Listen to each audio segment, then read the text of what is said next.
You've never been more connected. Hundreds of followers, messages always buzzing, stories, likes, reels.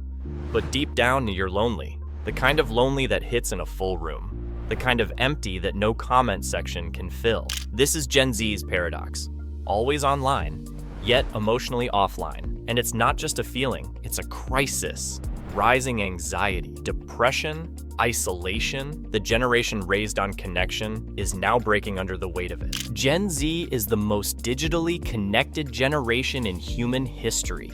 But behind the screens is a different reality.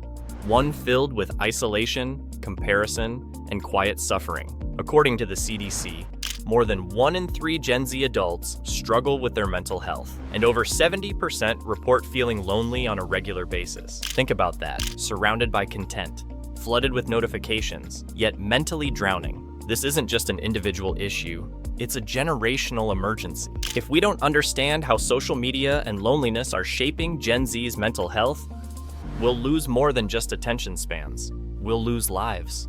Let's start with the facts. According to the CDC, nearly 42% of Gen Z adults have experienced symptoms of anxiety or depression within the last year.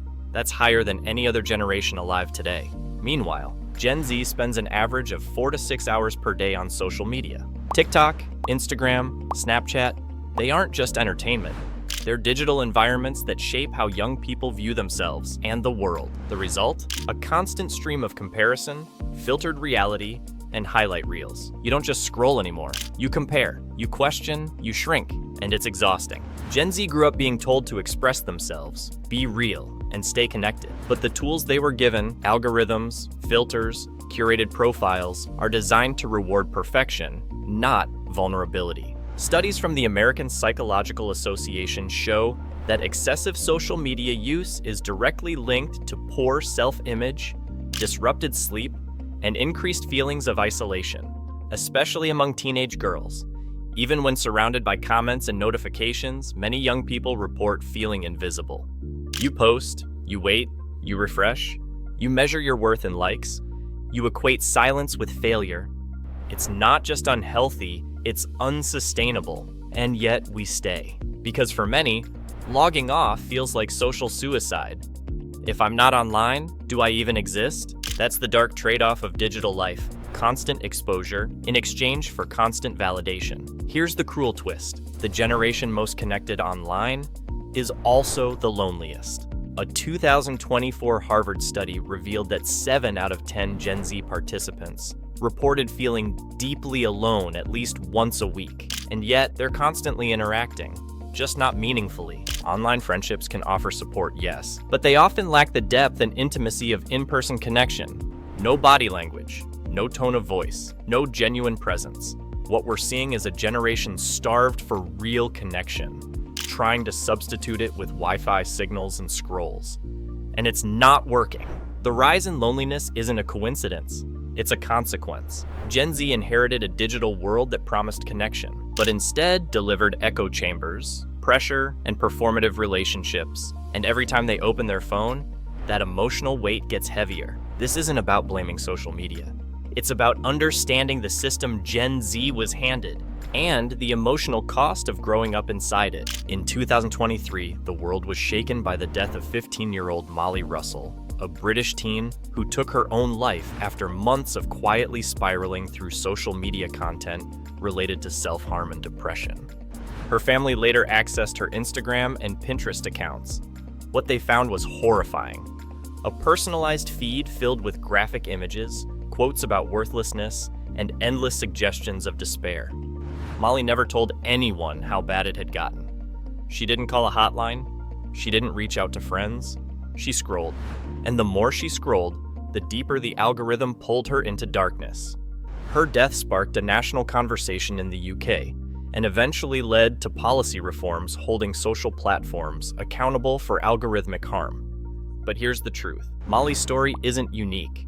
It's just one of the few that made headlines. Thousands of young people are quietly suffering behind curated profiles, crying behind selfies, dissociating during DMs. Because in the world of social media, you're rewarded for looking okay, even when you're not. And that's what makes this crisis so hard to see. The depression doesn't always show up as silence. Sometimes, it posts daily. We have to ask ourselves, what happens when sadness becomes content? When cries for help are buried under likes and noise? What happens when the generation raised online no longer knows how to ask for help in real life? Molly's story is a turning point, not just because it made headlines, but because it forced us to face the uncomfortable truth. If we keep pretending curated connection is enough, we're gonna keep losing the kids who needed real support the most. So, what's the lesson in all of this? It's not that Gen Z is broken. It's that the world they were handed is. They were raised in a digital hurricane, scrolling through opinions, comparisons, and chaos since childhood. And while social media has offered them creativity, connection, and even moments of comfort, it's also handed them a warped mirror, one that reflects curated perfection instead of human reality. The result? A generation flooded with connection, but starved for intimacy, surrounded by noise, but craving meaning, constantly seen, but rarely known. And here's what we have to understand. Loneliness isn't about being alone. It's about feeling unseen, unheard, and emotionally isolated, even in the middle of digital conversation. You can be liked and still feel unloved.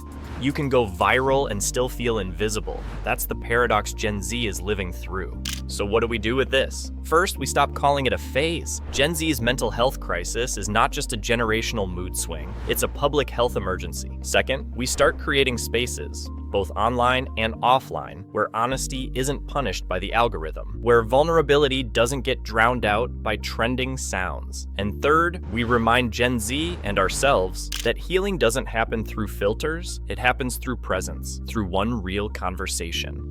One safe space, one honest check-in that says, you're not just another face in the feed. You matter, right now, exactly as you are. Because if we want to change the numbers, we have to change the way we show up, not just with better content, but with better connection. If this video hit a little too close to home, you're not alone. This channel exists for people like you, people who want more than surface-level advice and scrollable distractions. So if you're tired of pretending you're fine, and you're ready to hear content that actually cares, subscribe. Not for the algorithm, not for me, for you, for your peace, for the version of you that deserves to be seen without filters. And if you know someone who needs to hear this, send it their way, because real connection starts with one share, one message, one moment of truth.